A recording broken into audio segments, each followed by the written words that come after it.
Hello বন্ধুরা, এই গল্পের প্রথম সিজন আপলোড করা হয়েছিল। তো আজকে পরেরটুকু সহ সম্পূর্ণ গল্পটা আপলোড করা হয়েছে। যারা প্রথম সিজন শুনেছেন তারা একটু টেনে শুনে নেবেন, টাইম মেনশন করা আছে। আর যারা নতুন তারা সম্পূর্ণ গল্পটা মনোযোগ দিয়ে শুনবেন।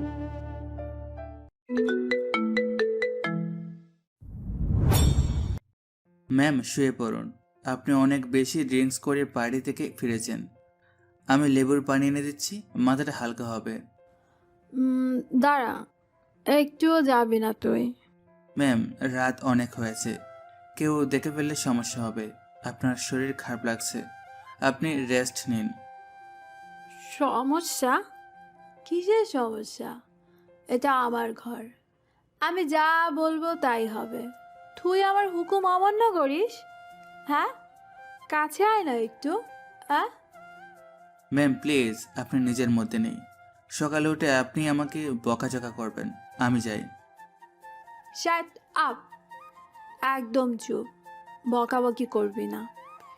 এসিটা বাড়ানোর পরও এত গরম লাগছে কেন আমার, বলতো? হ্যাঁ, উফ, আমার দম বন্ধ হয়ে আসছে। এই, আমার শাড়ির আঁচলটা ঠিক করে দে তো, আমি পারছি না। ম্যাম, আপনি নিজেই পারবেন। আমি বরং সালমা খালাকে ডেকে দিই। এই, তুই কি কানে কম শুনিস? মাকে ডাকবি কেন? হ্যাঁ, তুই আছিস না? নাকি আমাকে ছোঁয়ার যোগ্য মনে করিস না নিজেকে? হ্যাঁ, আমি কি দেখতে খুব খারাপ? পার্টির সবাই তো তাকিয়েছিল, তুই তাকাচ্ছিস না কেন? ছি ম্যাম, এসব কি বলছেন আপনি? অনেক সুন্দর, কিন্তু আমি তো। তুই তো কি? হ্যাঁ, তুই আমার স্বামী, কাগজে কলমে তো স্বামী। তাহলে এত নাটক করিস কেন? কাছে আয় বলছি, আজকে ধর, আমি পড়ে যাচ্ছি। ম্যাম, সামলে, পরে যাবেন তো। আচ্ছা, আমি ধরছি, আপনি বিছানায় হেলান দিন। ছাড়বি না? খবরদার, আমাকে ছাড়বি না। তোর গায়ের গন্ধটা এমন কেন রে? অন্যরকম, মাটির মতো গন্ধ। ওই দামি পারফিউমগুলোর মতো। কটু না?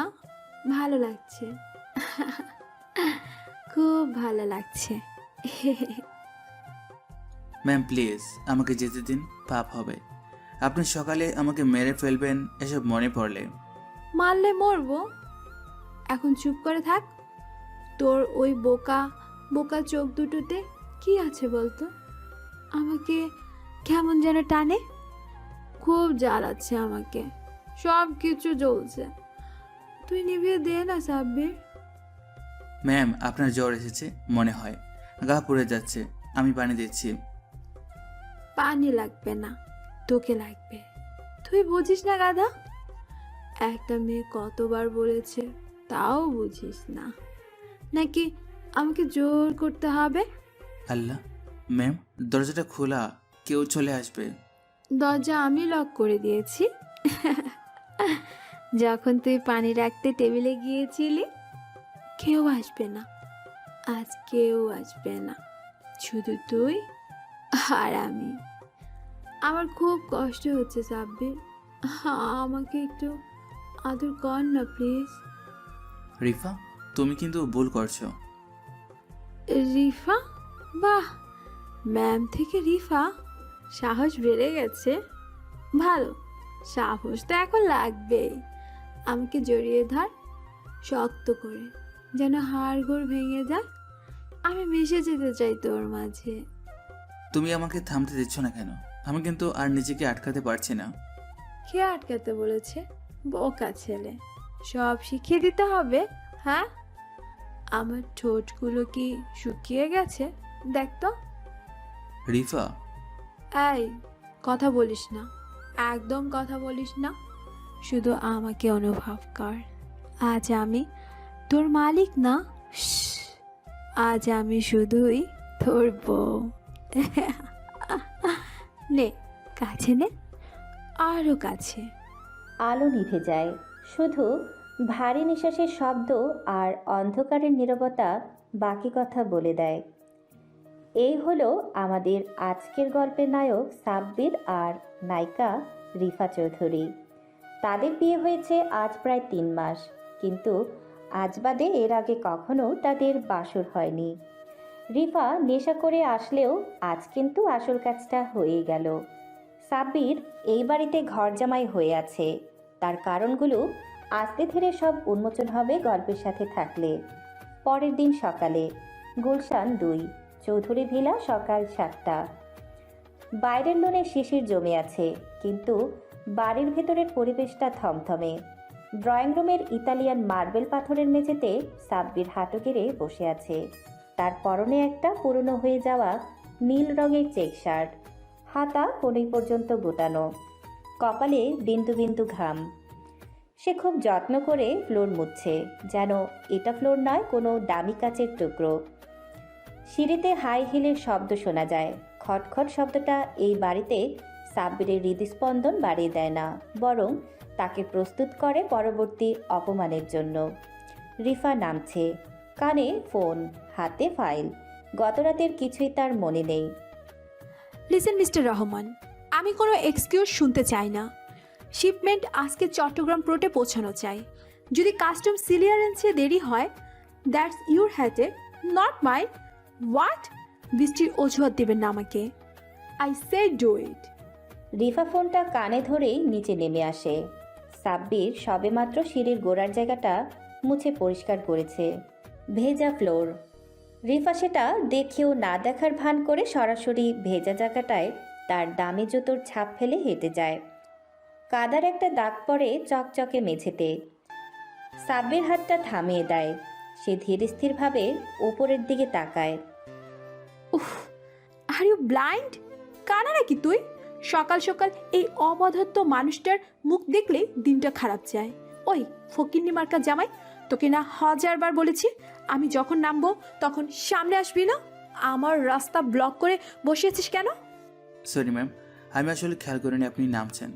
আমি এখনই পরিষ্কার করে দিচ্ছি, আপনি যদি একটু সরে দাঁড়াতেন। Shut up! একদম মুখে মুখে তর্ক করবি না। তুই খেয়াল করবি না কেন? হ্যাঁ, তোর কাজটা কি এই বাড়িতে? বাপের তো মুরুদ ছিল না 1 টাকা দেওয়ার, উল্টো ঋণের বোঝা নিয়ে আমার ঘাড়ে চেপে বসে আছিস। তোকে গিলতে হচ্ছে, এটাই আমার দুর্ভাগ্য। সরে যা এখান থেকে। জি ম্যাম, সরে যাচ্ছি, কিন্তু ফ্লোরটা ভেজা, আপনি স্লিপ করতে পারেন, তাই বলছিলাম। হো রিয়েলি? এখন তুই আমাকে হাঁটতেও শেখাবি? তুই কি মনে করেছিস আমি তোর মতো বস্তি থেকে উঠে এসেছি যে ফ্লোরে পা দিলেই পিছলে যাব? নিজের চেহারাটা আয়নায় দেখেছিস কখনো? আমার ড্রাইভারের স্ট্যাটাসও তোর চেয়ে ভালো। তোর মতো একটা পরগাছাকে আমি কেন যে ডিভোর্স দিচ্ছি না, সেটাই আমার আশ্চর্য লাগে। সাব্বির মাথা নিচু করে আবার কাপড়টা পানিতে চুবিয়ে দেয়। তার চোখের দৃষ্টিতে কোনো অপমান নেই, বরং ঠোঁটের কোণে খুব শুকনো একটা হাসি। সে মনে মনে ভাবে, রিফা, তুমি জানো না যে এই মার্বেল পাথরের ফ্লোরে দাঁড়িয়ে তুমি আমাকে অপমান করেছো? সেই ফ্লোরটা যে কোম্পানি সাপ্লাই দিয়েছে সেটা গতকাল রাতেই আমি কিনে নিয়েছি। তুমি আমার কেনা ফ্লোরে দাঁড়িয়ে আমাকে ছোট করছো? ভাবনা থেকে বেরিয়ে এসে রিফাকে বলে, ম্যাম, কফিটা কি এখন দেব নাকি মিস্টার কবির আসার পর দেব? তোর কি কমন সেন্স বলতে কিচ্ছু নেই? আমি অফিসে বেরোবো, আমার মাথা ধরে আছে। তুই এখন কবিরের জন্য অপেক্ষা করবি?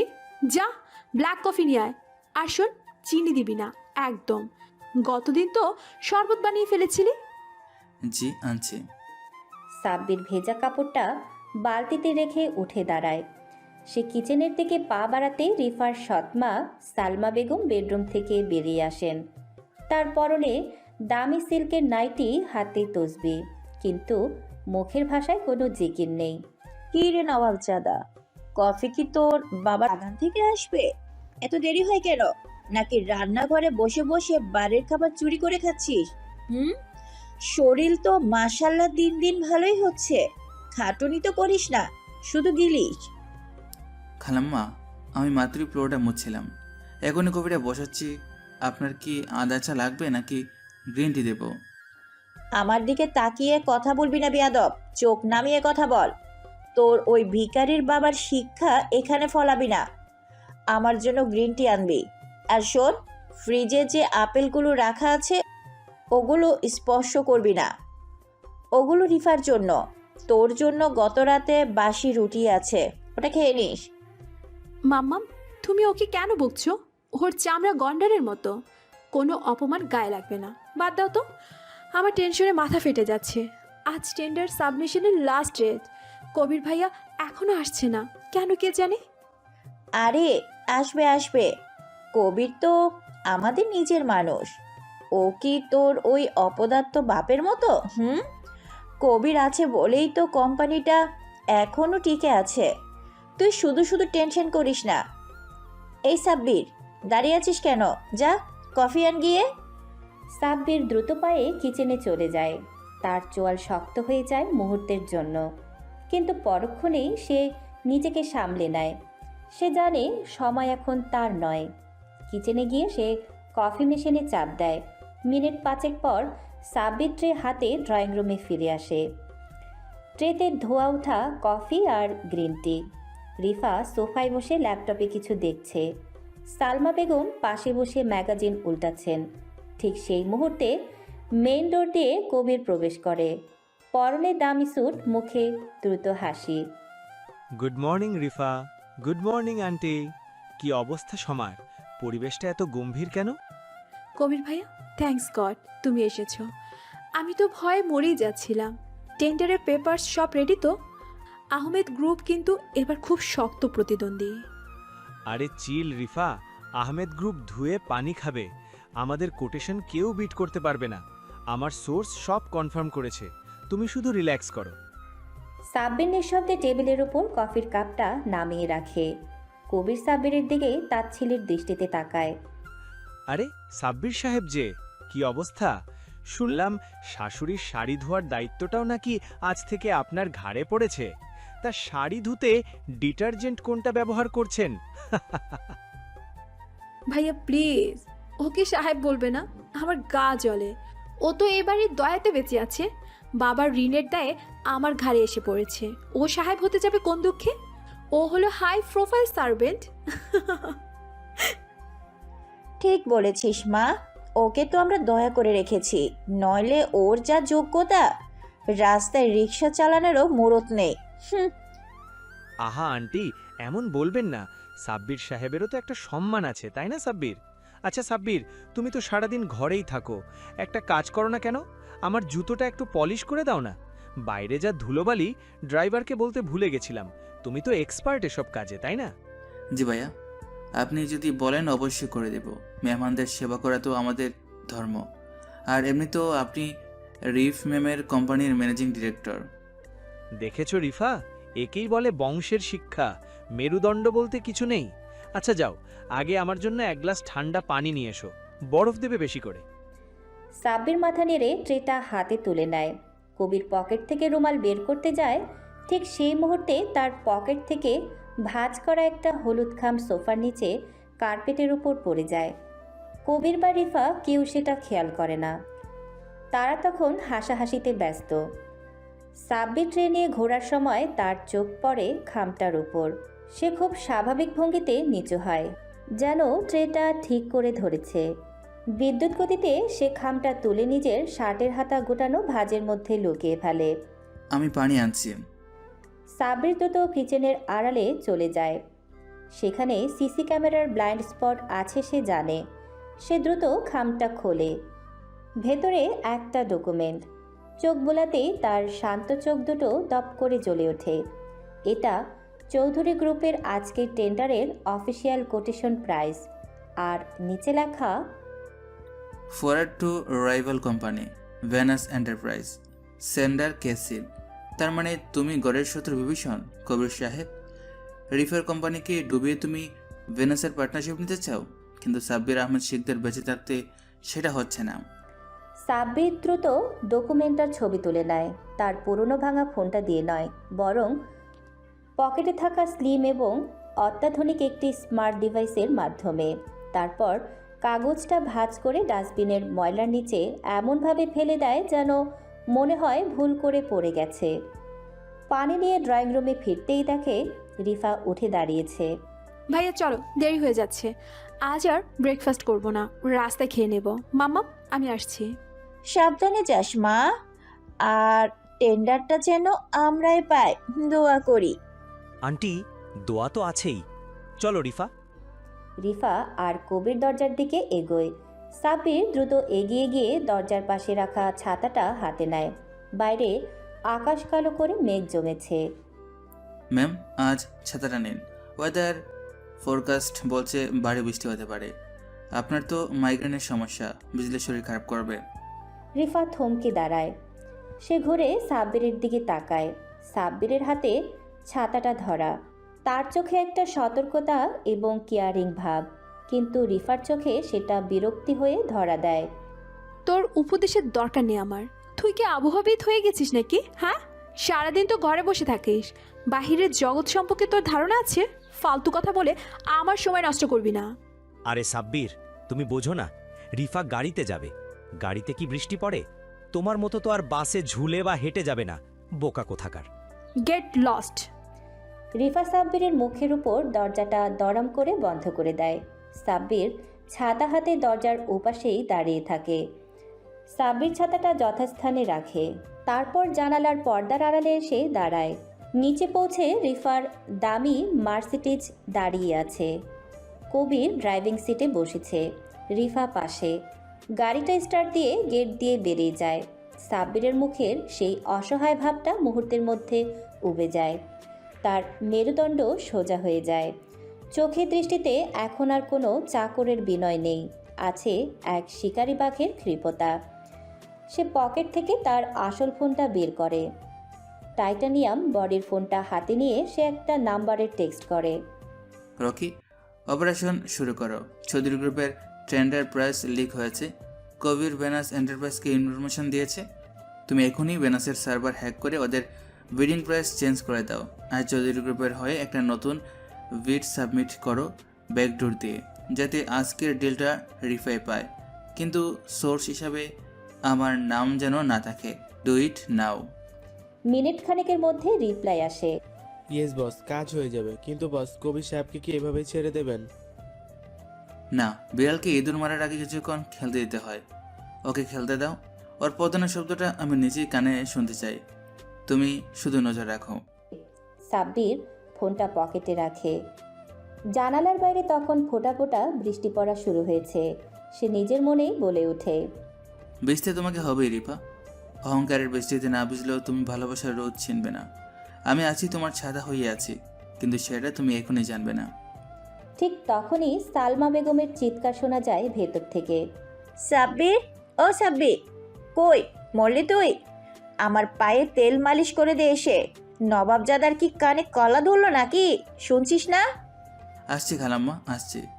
মালিশের তেলটা শেষ হয়ে গেছে, আমি দৌড়ে মোড়ের দোকান থেকে নিয়ে আসছি।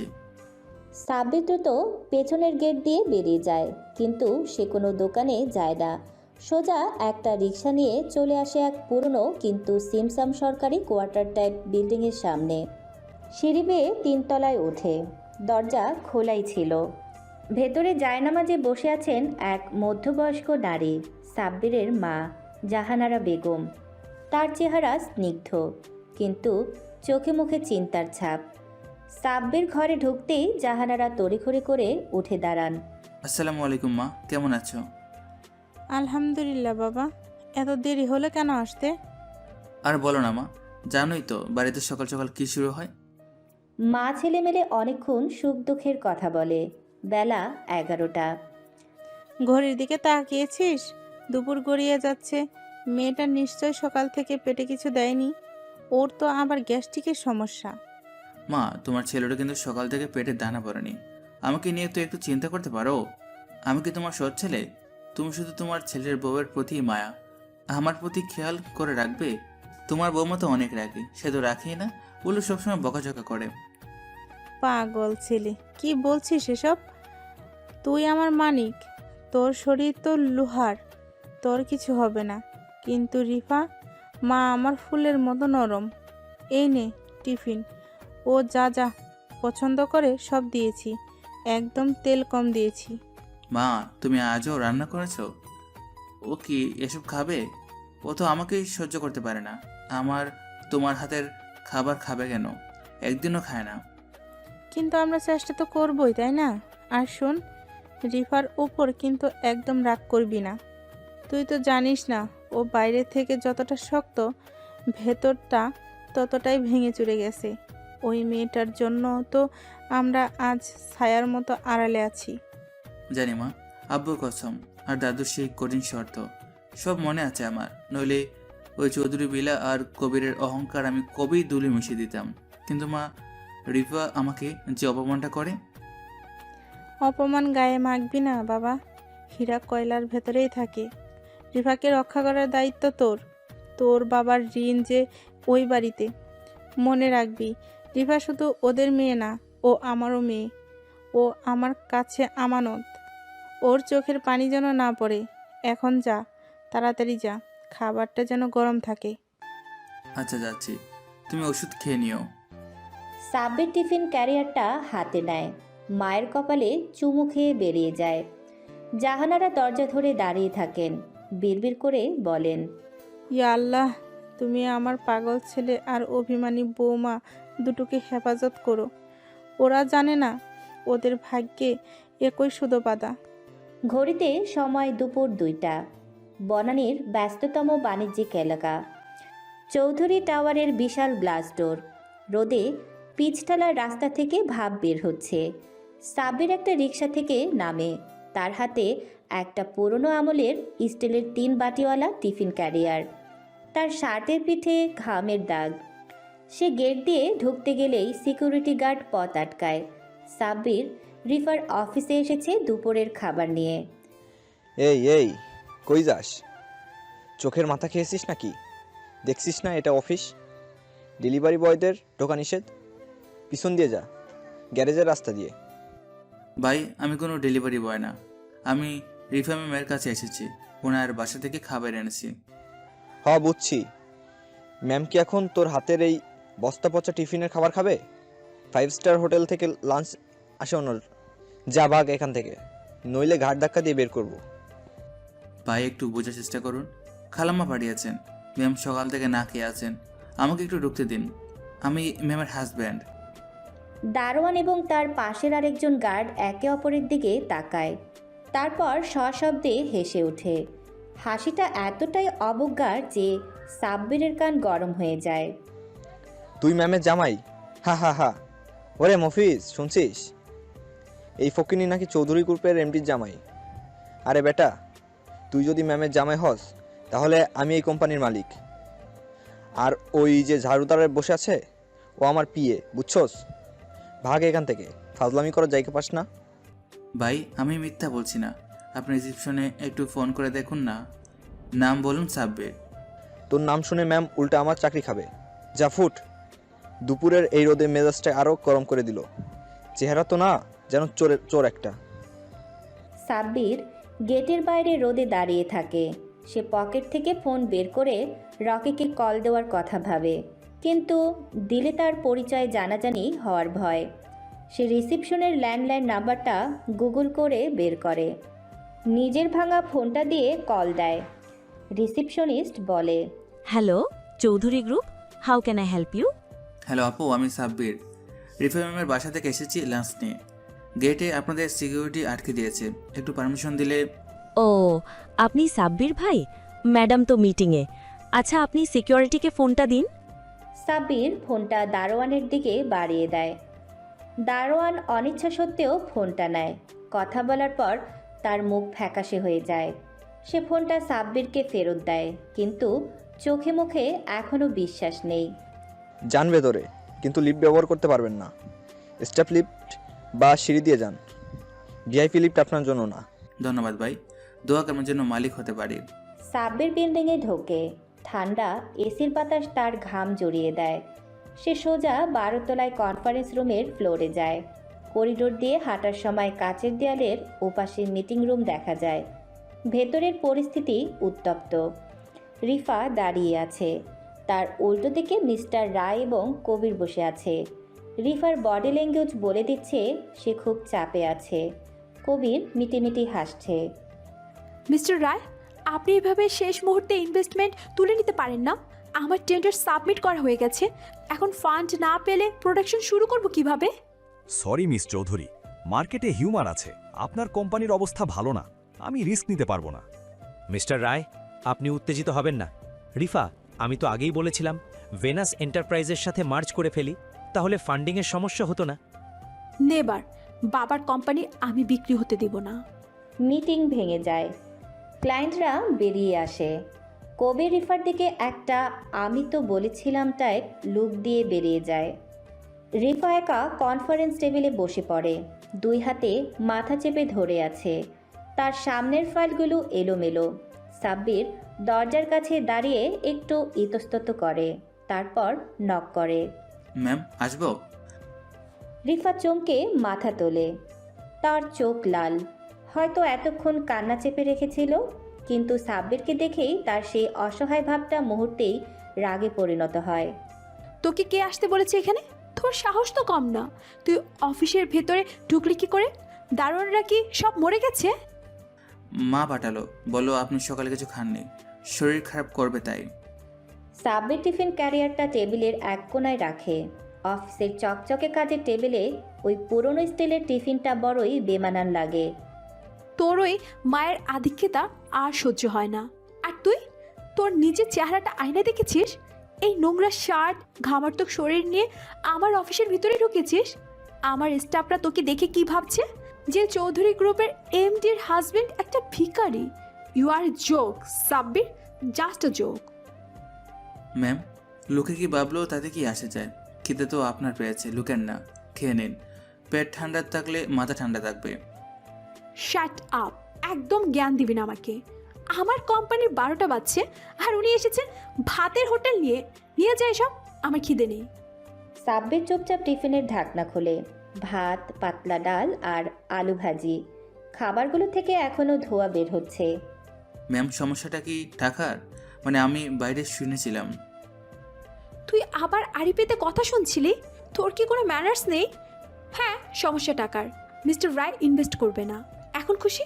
যা বাড়িতে গিয়ে সবাইকে বলে দে যে রিফা চৌধুরী ফেল করেছে, বাবার কোম্পানি ডুবিয়ে দিয়েছে।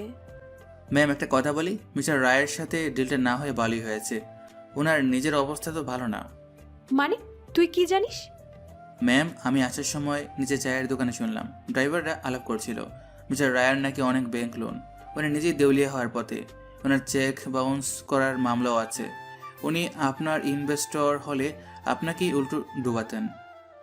হোয়াট? তুই রাস্তার চায়ের দোকানের ড্রাইভারদের কথা বিশ্বাস করে তুই আমাকে বিজনেস অ্যাডভাইস দিচ্ছিস? Are you nonsense? ড্রাইভাররা কিন্তু মালিকদের অনেক গোপন খবর জানে ম্যাম।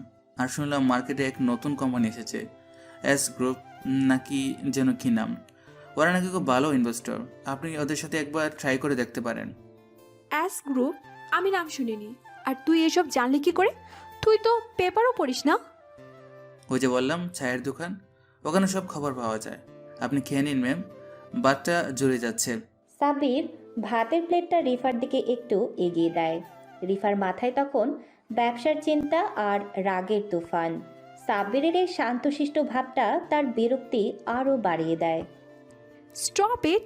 তোকে না বলেছি আমি খাবো না তোর এই সস্তা খাবার আর সস্তা বুদ্ধি, কোনোটাই আমার লাগবে না। রিফা রাগের মাথায় হাতের উল্টো পিঠ দিয়ে টিফিন ক্যারিয়ারে ধাক্কা মারে। সাব্বির সেটা ধরার চেষ্টা করে, কিন্তু পারে না। ঝনঝন শব্দে টিফিন ক্যারিয়ারটা উল্টে যায়। গরম ভাত আর তরকারি ছিটকে এসে পড়ে সাব্বিরের হাতে আর শরীরের একাংশে, কিছুটা পরে দামি কার্পেটে। সাব্বিরের হাতটা গরম ডালে ঝলসে লাল হয়ে যায়, কিন্তু সে মুখ দিয়ে উপ শব্দটাও বের করে না। সে স্থির হয়ে দাঁড়িয়ে থাকে। রিফা নিজেও চমকে ওঠে। সে এটা করতে চায়নি। সাব্বিরের হাতের দিকে তাকিয়ে তার মনের ভেতরে একটা শুকনো অপরাধবোধ খোঁজা দেয়, কিন্তু তার অহংকার তাকে সরি বলতে দেয় না। বলেছিলাম না নিয়ে যেতে? এখন হলো শান্তি?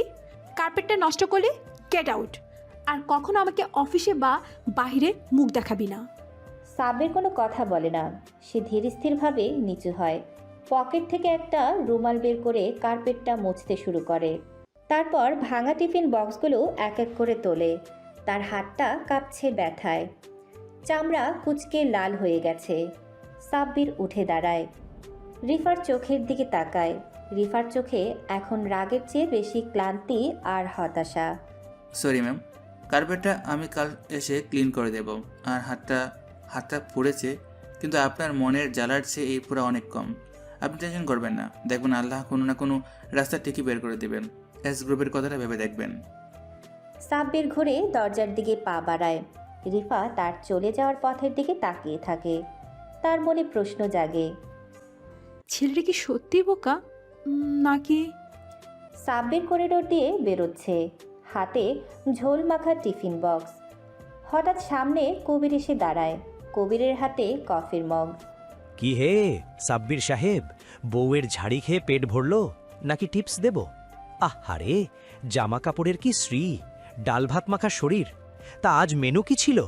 রিফা কি তোমাকে খাইয়ে দিল নাকি তুমি ফ্লোর থেকে চেটে খেলে? সাব্বির দাঁড়িয়ে পড়ে।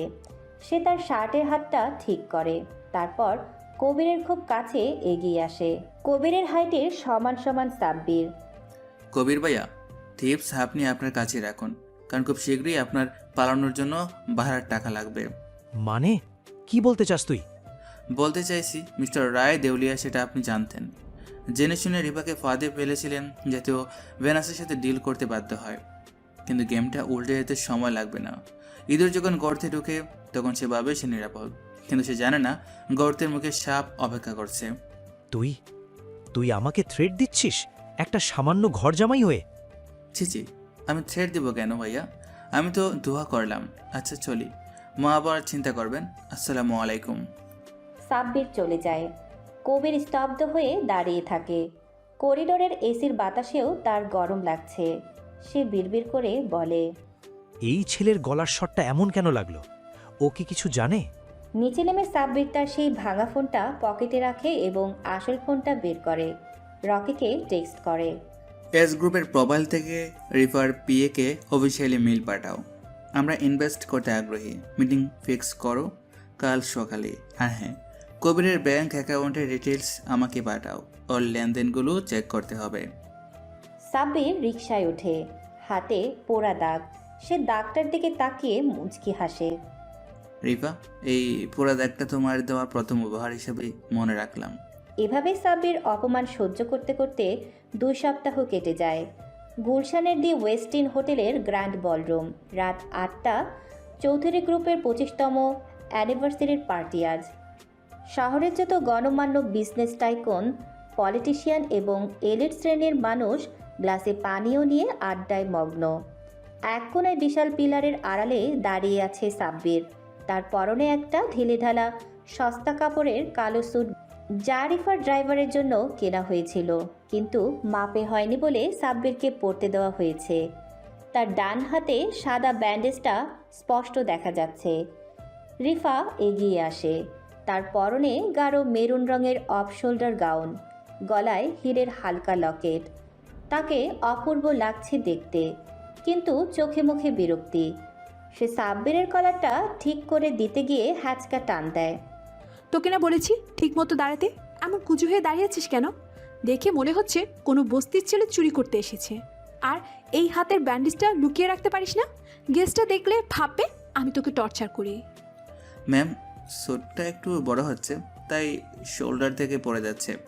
আর হাতটা পকেটে রাখলে তো আপনি বলবেন বেয়াদব, তাই বাইরে রেখেছি। তো সব কিছুতে এক্সকিউজ? শোন, সোজা কথা, একদম এই পিলারের আড়ালেই থাকবে। ওয়েটাররা যখন ড্রিঙ্কস সার্ভ করবে তুই ওদের হেল্প করবি, কিন্তু খবরদার কোনো গেস্টের সামনে নিজের পরিচয় দিবি না। কেউ যদি জিজ্ঞাসা করে তুই কে, বলবি তুই ইভেন্ট ম্যানেজারের লোক। আমার হাজব্যান্ডের পরিচয় দিলে আমি কিন্তু আজই তোকে বাড়ি থেকে বের করে দেবো। চিন্তা করবেন না ম্যাম, আমি জানি আমার জায়গা কোথায়। আমি বরং ওই কোনায় গিয়ে জুসের ট্রেগুলো সাজিয়ে রাখি। যা ইচ্ছে কর, শুধু আমার চোখের সামনে আসবি না। মিস্টার মালিক আসছেন, আমাকে ওই দিকে যেতে হবে। রিফা দ্রুত পায়ে ভিড়ের মধ্যে মিশে যায়। সাব্বির একটা দীর্ঘশ্বাস ফেলে। সে পকেট থেকে একটা চকলেট বের করে মুখে দেয়। তার দৃষ্টি কিন্তু জুসের ট্রের দিকে নয়, বরং পুরো হলরুমের উপর। তার তীক্ষ্ণ চোখ স্ক্যান করছে প্রতিটি মানুষের মুভমেন্ট। স্টেজের ওপরে সালমা বেগম তখন খুব জাঁকজমকপূর্ণভাবে গল্প করছেন কয়েকজন মহিলার সাথে। তার গলায় একটা মোটা হীরের নেকলেস, যা আলোতে ঝলকাচ্ছে। আরে ভাবি, এটা তো গতকালই দুবাই থেকে আনলাম। Pure diamond. কবির বাবার পছন্দ করে দিয়েছে।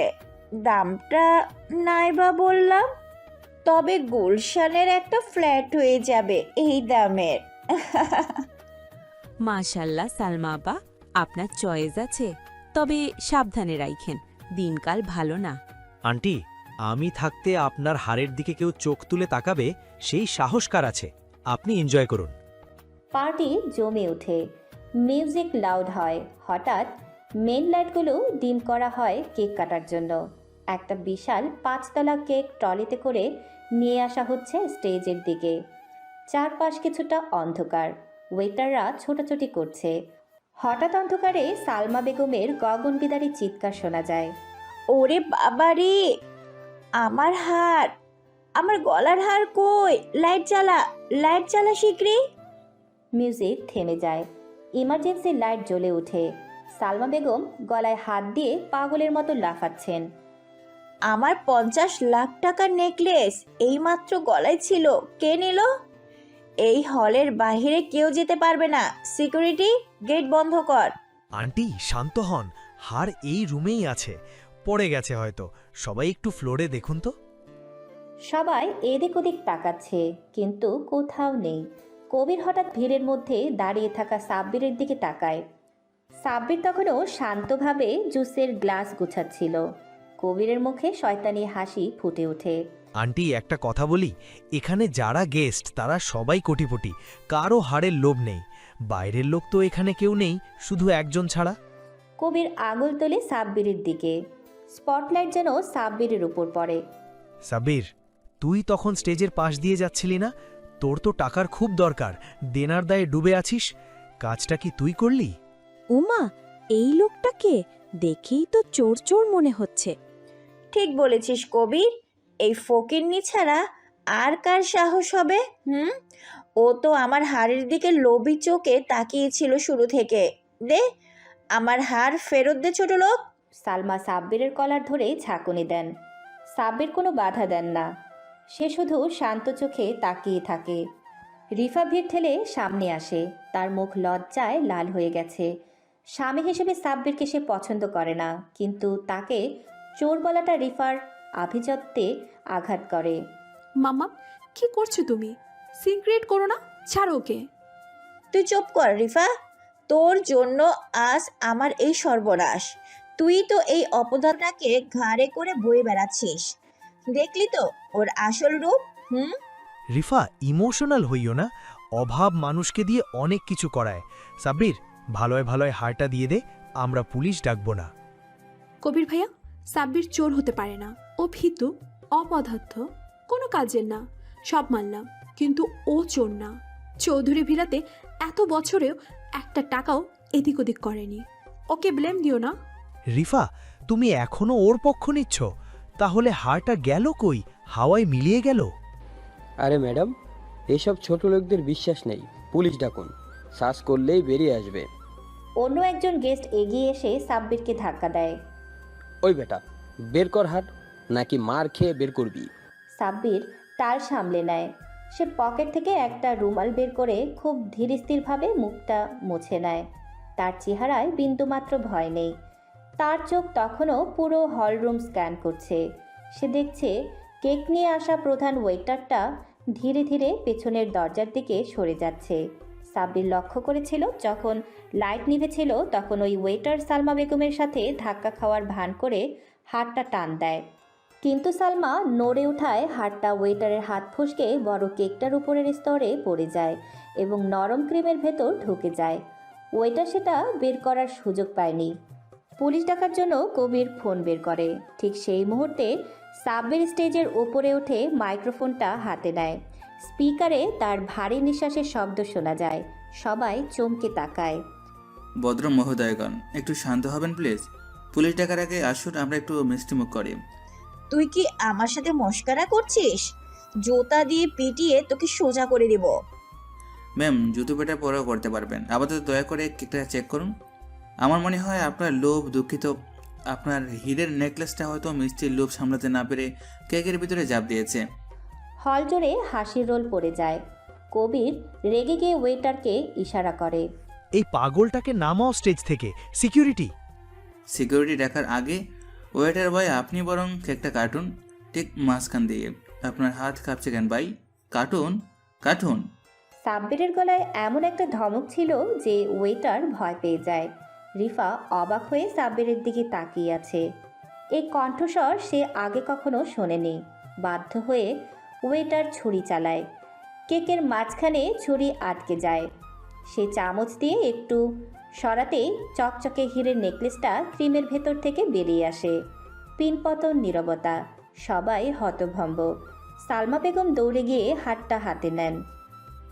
আমার হার, আলহামদুলিল্লাহ, কিন্তু কেকের ভিতর গেল কি করে? সবাই যখন হার নিয়ে ব্যস্ত, ওয়েটার সুযোগ বুঝে দৌড় দেয়। পালাচ্ছে, চোর পালাচ্ছে। কেউ ধরার আগেই সাব্বির স্টেজ থেকে এক লাফে নিচে নামে। ওয়েটার গেটের কাছে পৌঁছানোর আগেই সাব্বির একটা ট্রলি ঠেলে দেয় তার পায়ের দিকে। ওয়েটার হুমড়ি খেয়ে পড়ে। সাব্বির গিয়ে তার পিঠের উপর পা দিয়ে দাঁড়ায়। এত তাড়াহুড়ো কিসের ভাই? কেক না খেয়ে চলে যাচ্ছিলেন? সিকিউরিটি এসে চোরকে ধরে। সাব্বির চোরকে পুলিশের হাতে দেওয়ার আগে নিচু হয়ে তার কানে কিছু বলে। চোর ভয়ে ভয়ে কবিরের দিকে তাকায়, কিন্তু কিছু বলে না।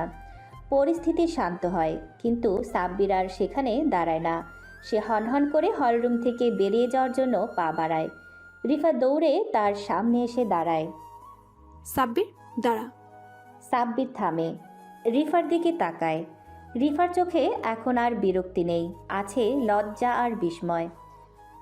আমি আমি জানতাম তুই নিসনি, তাই আমি। তাই আপনি আমাকে ডিফেন্ড করেছেন? কিন্তু ডিফেন্ডটা কি স্বামীর জন্য করলেন নাকি চৌধুরী পরিবারের সম্মান বাঁচানোর জন্য সেটা আমি জানি। রিফা চুপ করে থাকে। সাব্বির রিফার খুব কাছে এগিয়ে আসে। রিফা পিছিয়ে যাওয়ার চেষ্টা করেও পারে না। সাব্বির রিফার কানের কাছে মুখ নিয়ে আসে। সব সময় যা দেখা যায় তা সত্য নয় রিপা।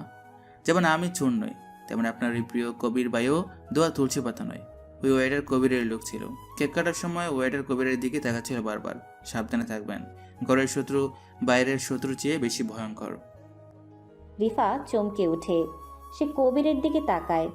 কবির তখন সালমার সাথে হাসছে, কিন্তু তার চোখে মুখে টেনশন। সাব্বির আর এক মুহূর্ত দাঁড়ায় না, সে সোজা বেরিয়ে যায়। রিফা তার যাওয়ার পথের দিকে তাকিয়ে থাকে। তার হৃৎপিণ্ড দ্রুত চলছে। মনে মনে বলে, কে এই লোকটা? সাধারণ হয়েও ওর মধ্যে আজকের এই অসাধারণ কনফিডেন্স, ওই বডি ল্যাঙ্গুয়েজ কোথা থেকে এলো? আর ও কেন কবির ভাইয়াকে সন্দেহ করেছে? এদিকে হোটেলের পেছনের গেট অন্ধকার। একটা কালো রঙের লেটেস্ট মডেলের অডি গাড়ি এসে থামে। ড্রাইভিং সিটে রকি। পেছনের দরজা খুলে সাব্বির উঠে বসে। গাড়ির ভেতরে সাব্বির তার গায়ের সেই ঢেলে ঢালা কোটটা খুলে ফেলে দেয়। স্যার ওয়েল ডান, কিন্তু আপনি কেন এই অপমান সহ্য করছেন? একটা ফোন করলে তা আমি কবির আর সালমা মহিলার গোষ্ঠী উদ্ধার করে দিতাম। 1 মিনিটে তো এই হোটেল ওদের কিনে নিতে পারতাম। কিন্তু তো পারি রকি, চাইলে এখনই কবিরকে রাস্তায় নামিয়ে দিতে পারি, কিন্তু তাতে রিবা জিতবে না। রিবাকে যে নিজের পায়ে দাঁড়াতে হবে। ও যদি সত্যিটা জানে আমাকে ভালোবাসে, তবেই আমার জয়। আর ও হারলে যে আমার ভালোবাসা হেরে যাবে। কিন্তু স্যার কবির তো থামবে না। জানি, কবিরের সময় শেষ হয়ে এসেছে। আজ ওকে ওয়ার্নিং দিয়ে এলাম, এর পরের বার আর ওয়ার্নিং দেব না, সরাসরি অ্যাকশন হবে। চলে এখন, মায়ের কাছে যেতে হবে। গাড়িটা অন্ধকারের বুক চেড়ে ছুটে চলে। পেছনে পড়ে থাকে ওয়েস্টিন হোটেলের ঝলমলে আলো আর রিফার মনে জমে থাকা একরাশ প্রশ্ন। 11:30 পার্টি শেষ হয়। Purbachal 300 fit away. আকাশ ভেঙে বৃষ্টি নামছে।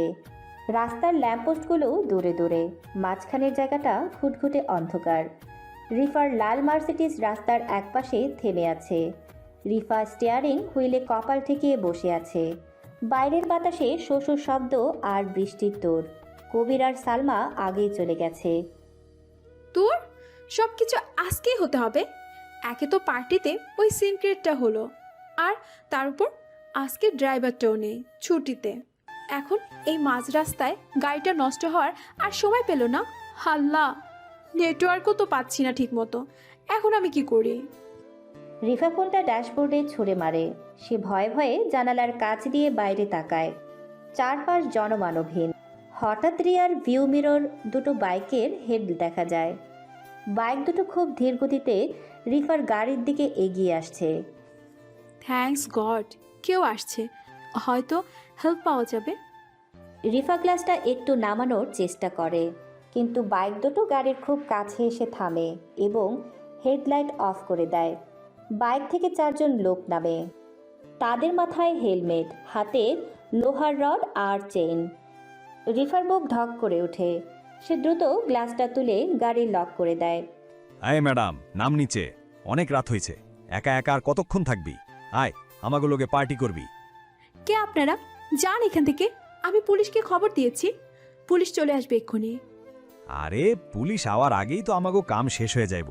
এই কাজ ভাঙ, মাইয়াটা মাশাল্লাহ সুন্দর আছে। বস তো শুধু ভয় দেখাইতে কইছে, কিন্তু বোনাস নিতে দোষ কি? রিফা বুঝতে পারে এরা সাধারণ ছিনতাইকারী নয়। সে সিটের নিচে গুটিসুটি মেরে বসে পড়ে।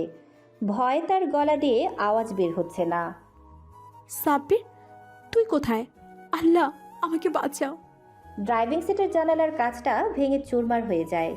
বৃষ্টির পানি আর কাচের টুকরো রিফার গায়ে এসে পড়ে। একটা হাত ভেতরে ঢুকে রিফার চুল ধরার চেষ্টা করে। বাঁচাও, কেউ আছো, বাঁচাও আমাকে। ঠিক সেই মুহূর্তে অন্ধকারের বুক চিরে একটা জোরালো হেডলাইটের আলো এসে পড়ে গুন্ডাদের চোখের ওপর। একটা স্পোর্টস বাইক ঝড়ের গতিতে এসে ভেজা রাস্তায় স্লাইড করে গুন্ডাদের বাইকের ওপর সশব্দে আছড়ে পড়ে। বাইক থেকে যে নামে তার পরনে কালো রেইনকোট, মুখটা কালো মাস্কে ঢাকা, শুধু চোখ দুটো দেখা যাচ্ছে, আগ্নেয়গিরির মতো জ্বলছে। এটা সাব্বির। এটা ক্যাডা রে? হিরো আইছে, মাশাআল্লাহ রে। শুরু হয় তুমুল মারামারি। বৃষ্টির মধ্যে কাদা আর পানিতে একাকার হয়ে সাব্বির একাই 4 জনের উপর ঝাঁপিয়ে পড়ে। কোনো কথা নেই, শুধু হাড় ভাঙার শব্দ আর গুন্ডাদের আর্তনাদ। সাব্বির একটা গুন্ডার হাত মুচড়ে দিয়ে তাকে লাথি মেরে রাস্তার খাদে ফেলে দেয়। অন্য একজন পেছন থেকে ছুরি নিয়ে সাব্বিরের পায়ে আঘাত করে। সাব্বির ঘুরে দাঁড়িয়ে ওই গুন্ডার বুকে এক কনুইয়ের বাড়ি মারে। তারপর মাটিতে পড়ে থাকা রডটা তুলে নিয়ে বাকিদের দিকে তেড়ে যায়। গুন্ডারা অবস্থা বেগতিক দেখে পালিয়ে যায়। সাব্বির হাঁপাচ্ছে, তার ডান পায়ের উরু দিয়ে রক্ত পড়ছে। বৃষ্টির পানির সাথে মিশে রাস্তায় লাল স্রোত তৈরি করছে। সে খুঁড়িয়ে খুঁড়িয়ে রিফার গাড়ির কাছে আসে। রিফা স্টিয়ারিং হুইল ধরে কাঁপছে, তার কপাল কেটে রক্ত পড়ছে। সাব্বির জানালার কাছে এসে টোকা দেয়। আমাকে মেরো না প্লিজ, আমাকে মেরো না। সাব্বির কোনো কথা বলে না। সে রেইনকোটের পকেট থেকে একটা ফার্স্ট এইড প্যাড আর ব্যান্ডেজ বের করে। সে হাত বাড়িয়ে দেয় ভেতরে। রিফা চোখ খোলে। মুখোশ পরা লোকটাকে দেখে সে প্রথমে ভয় পায়, কিন্তু লোকটার চোখে কোনো হিংস্রতা নেই। সাব্বির আলতো করে রিফার কপালে ব্যান্ডেজটা লাগিয়ে দেয়। তার আঙুলগুলো রিফার গাল স্পর্শ করে। আহ! রিফা চমকে ওঠে, ব্যথা নয়, এক অদ্ভুত অনুভূতিতে। এই স্পর্শটা, এই হাতের ছোঁয়াটা আমার খুব চেনা। এমন মনে হচ্ছে কেন আমার? তাদের প্রথম বাসর, অফিসে সেই লাঞ্চ বক্সের ঘটনা, পার্টিসের আড়াল করা মুহূর্ত, সব যেন এই স্পর্শের সাথে মিলে যাচ্ছে। কে আপনি? কেন আমাকে বাঁচালেন? সাব্বির উত্তর দেয় না। উত্তর দিলে রিফা তার গলার স্বর চেনে ফেলবে। সে শুধু রিফার চোখের দিকে তাকায়। বৃষ্টির শব্দ ছাপিয়ে দুজনকে কয়েক সেকেন্ড একে অপরের দিকে তাকিয়ে থাকে। সাব্বিরের চোখে গভীর মায়া, ভালোবাসা আর অব্যক্ত যন্ত্রণা। দূরে পুলিশের সাইরেন শোনা যায়। সাব্বির চমকে ওঠে। সে দ্রুত রিফার হাতটা স্টিয়ারিং হুইলের উপরে রেখে দেয়, যেন সাহস জোগাচ্ছে। তারপর ঘুরিয়ে ঘুরিয়ে বাইকের দিকে যায়। শুনুন, দাঁড়ান, আপনার পা দিয়ে রক্ত পড়ছে, প্লিজ দাঁড়ান। রিফা গাড়ি থেকে নামার চেষ্টা করে, কিন্তু সাব্বির বাইক স্টার্ট দিয়ে মুহূর্তের মধ্যে অন্ধকারের দিকে মিলিয়ে যায়। রিফা বৃষ্টির মধ্যে দাঁড়িয়ে থাকে, তার শরীর ভিজছে, কিন্তু মনটা পুড়ে যাচ্ছে এক অজানা প্রশ্নের উত্তাপে। এই চোখ দুটো আমি কোথায় দেখেছি? এই মায়া, এই কেয়ার, এটা তো কোনো অচেনা মানুষের হতে পারে না। সাব্বির?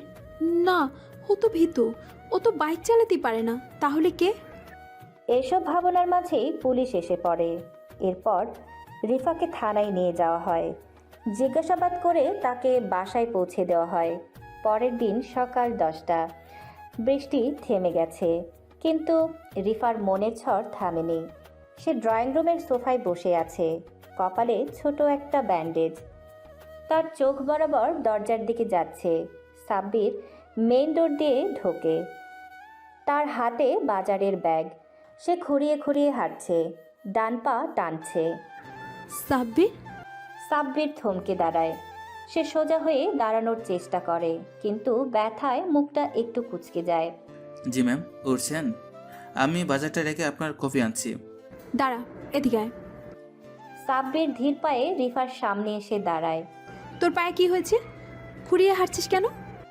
আর বলবেন না ম্যাম, কপালটাই খারাপ। কাল রাতে বাথরুমে গেলাম মশা মারতে, মেঝেটা পিছলে ছিল, তপাস করে পড়ে গেলাম। কোমরে আর পায়ে যা ব্যথা পেয়েছি, আমি তো আর সিনেমার হিরো না যে গুন্ডা পিটিয়ে ব্যথা পাবো, তাই বাথরুমেই আসার খেলাম। রিফা সাব্বিরের দিকে তীক্ষ্ণ দৃষ্টিতে তাকায়।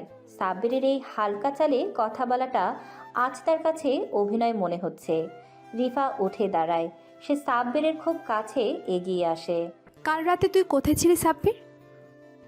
কোথায় থাকবো ম্যাম, বাড়ি থেকে বাসায় এসে থেকে মশার কোয়াল শেষ হয়ে গেছে। মোড়ের দোকানে গিয়েছিলাম কয়েল আনতে।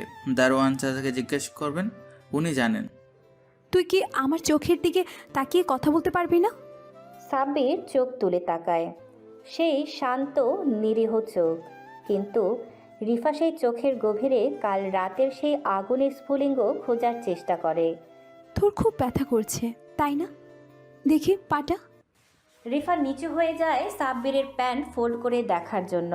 সাব্বির দ্রুত পিছিয়ে যায়। না না ম্যাম, ছি, আপনি কেন হাত দেবেন? আমি ঠিক আছি, সামান্য ব্যথা। আপনার কপালে ব্যান্ডেজ কেন ম্যাম, পড়ে গিয়েছিলেন? রিফা সোজা হয়ে দাঁড়ায়, তার চোখে পানি। সে সাব্বিরের শার্টের কলারটা খামচে ধরে, রাগ নয়, এক ধরনের অধিকারবোধ থেকে। তুই কি কিছু লুকাচ্ছিস সাব্বির?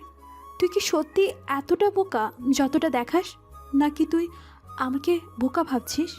কাল রাতে 300 ফিটে যে আমাকে বাঁচিয়েছে, তার পায়েও ঠিক একই জায়গায় চোট ছিল।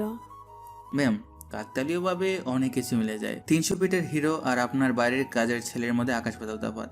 তবে একটা কথা বলি, মাঝে মাঝে বোকা হয়ে থাকাই ভালো। বুদ্ধিমানের এই দুনিয়ায় অনেক শত্রু। আপনি বরং বুদ্ধিমানই থাকুন, বোকা সাজার দায়িত্বটা আমারই থাক। রিফা স্তব্ধ হয়ে দাঁড়িয়ে থাকে। সাব্বিরের এই কথাগুলোর মধ্যে এক গভীর অর্থ লুকিয়ে আছে।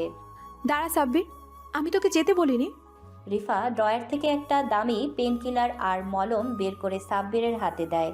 এটা লাগিয়ে নিবি, আর আজ থেকে তুই ফ্লোর মুছবি না, এটা আমার ওয়াটার।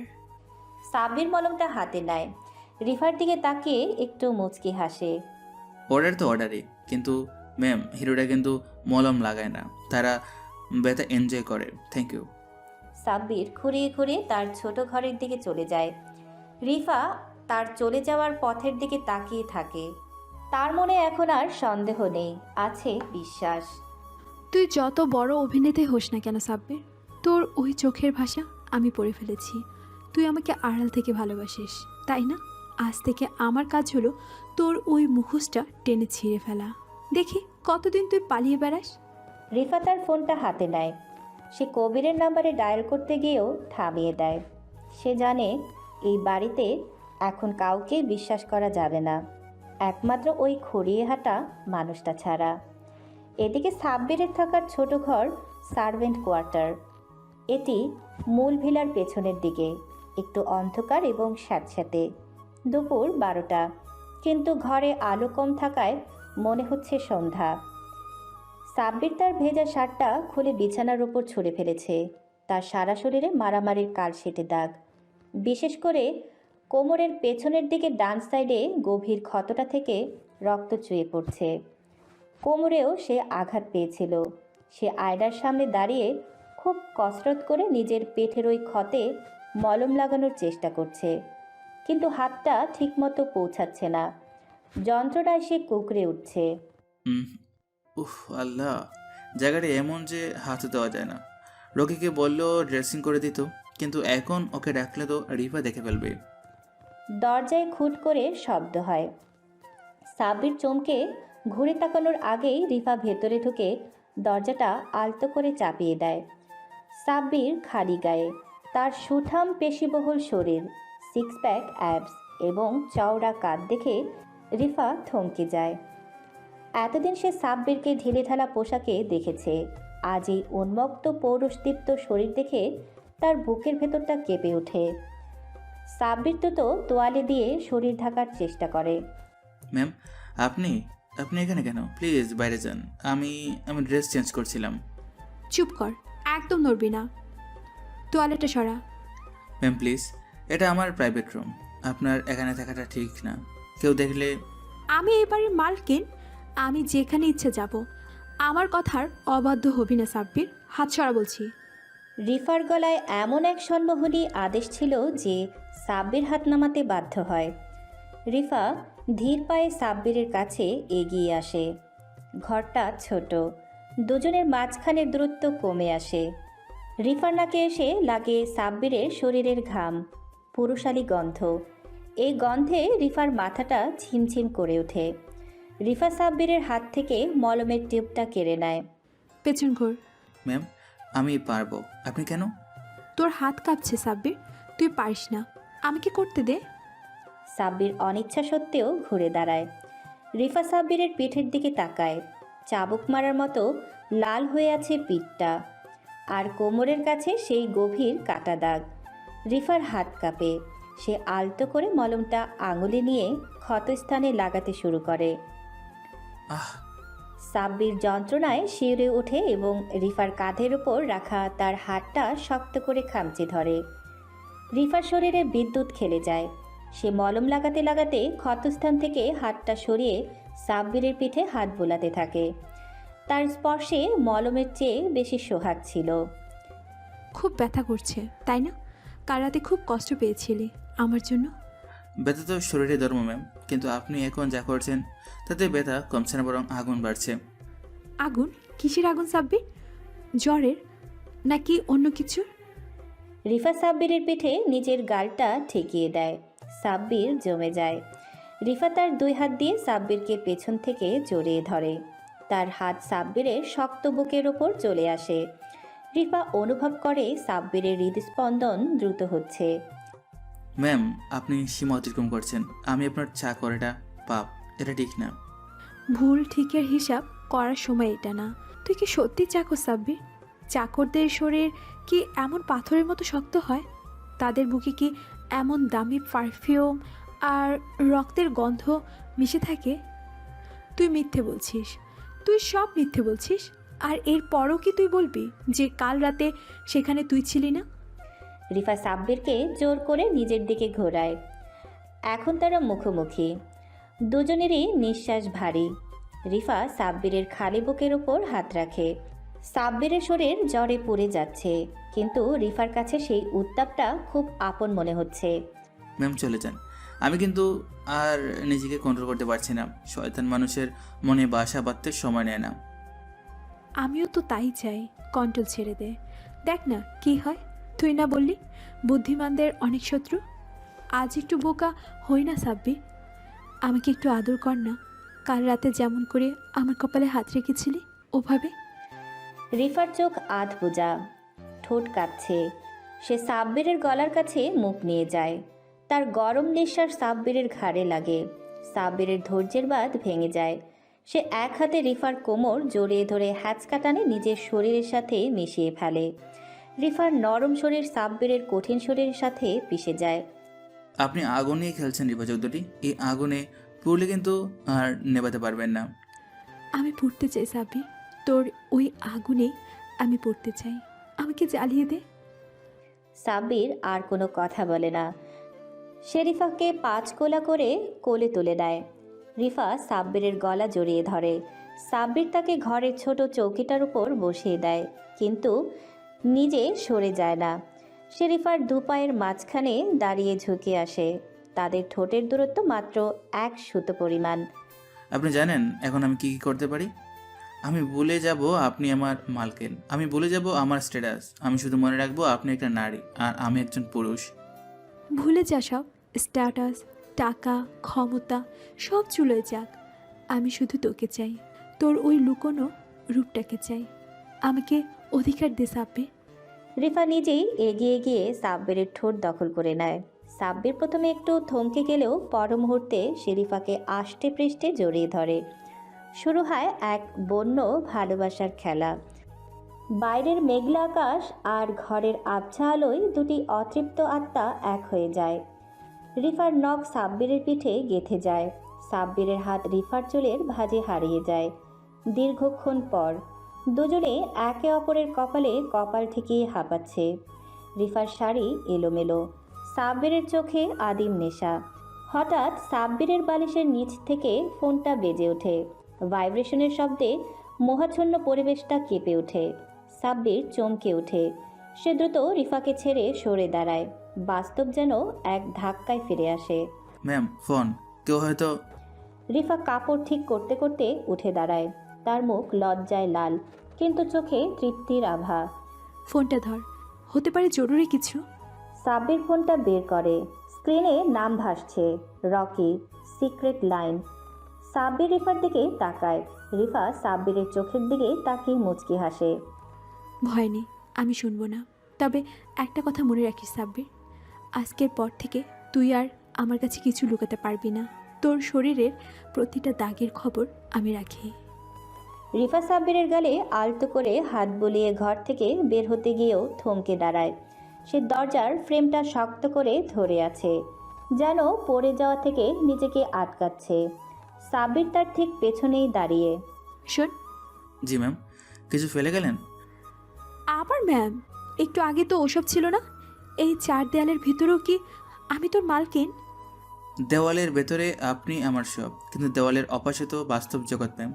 সেখানে আমি আপনার দয়ার পাত্র। চুপ কর সাব্বির, আর একটাও এমন কথা বলবি না। তুই কি মনে করেছিস আমার কষ্ট হয় না? সবার সামনে যখন তোকে ফকিন্নি বলি, ছোট লোক বলি, তখন আমার কলিজাটাও ছিঁড়ে যায়। মনে হয় নিজের জিভটা নিজেই কেটে ফেলি।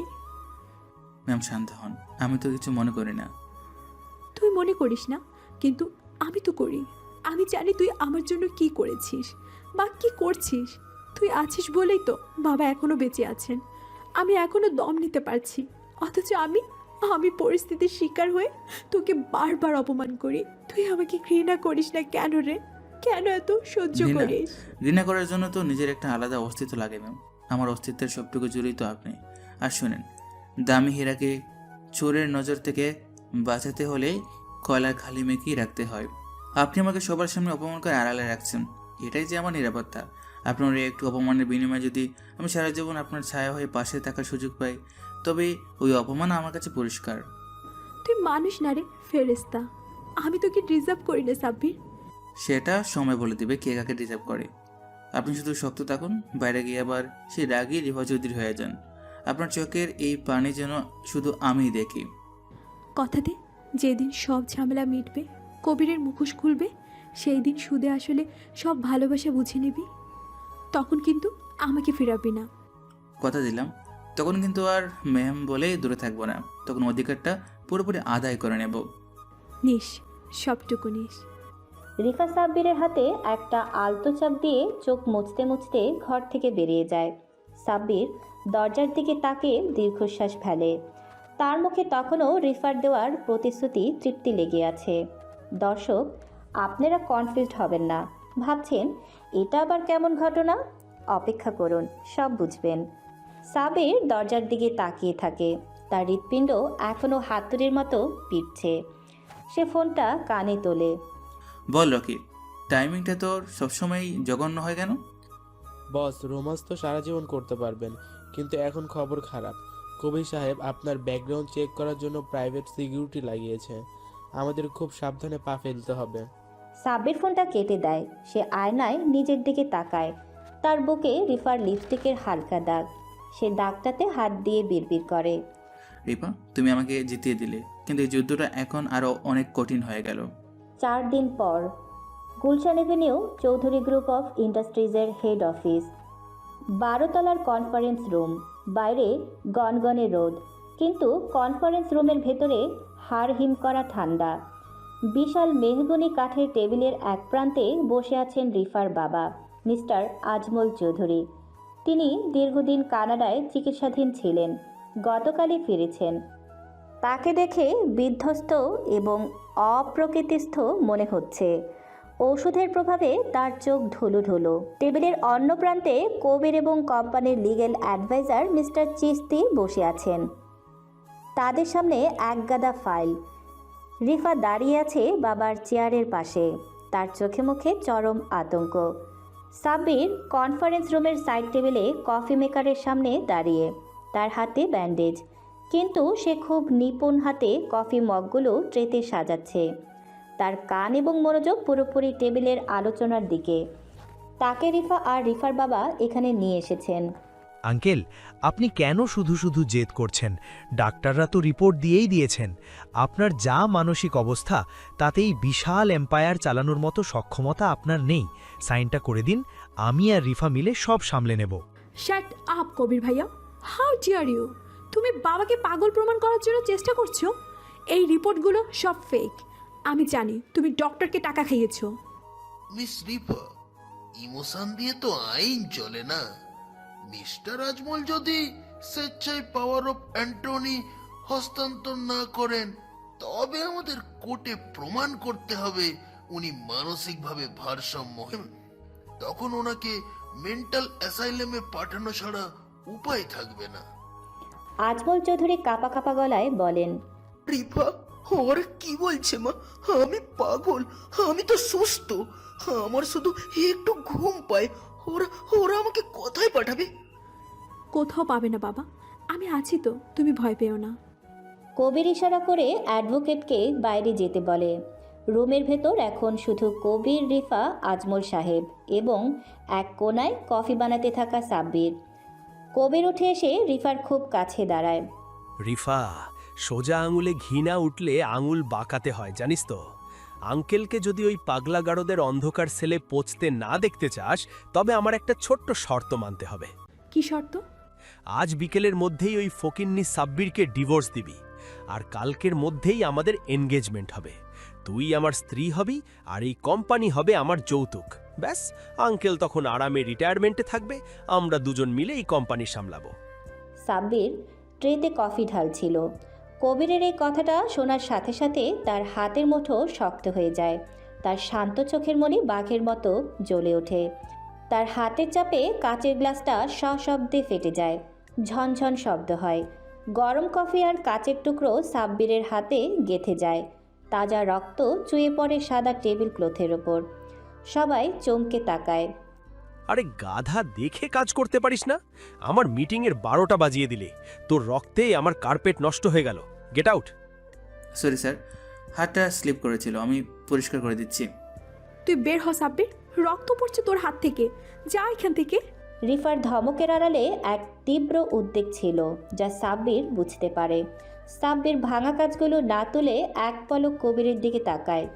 সেই দৃষ্টিতে এমন কিছু ছিল যে কবির কয়েক মুহূর্তের জন্য থমকে যায়।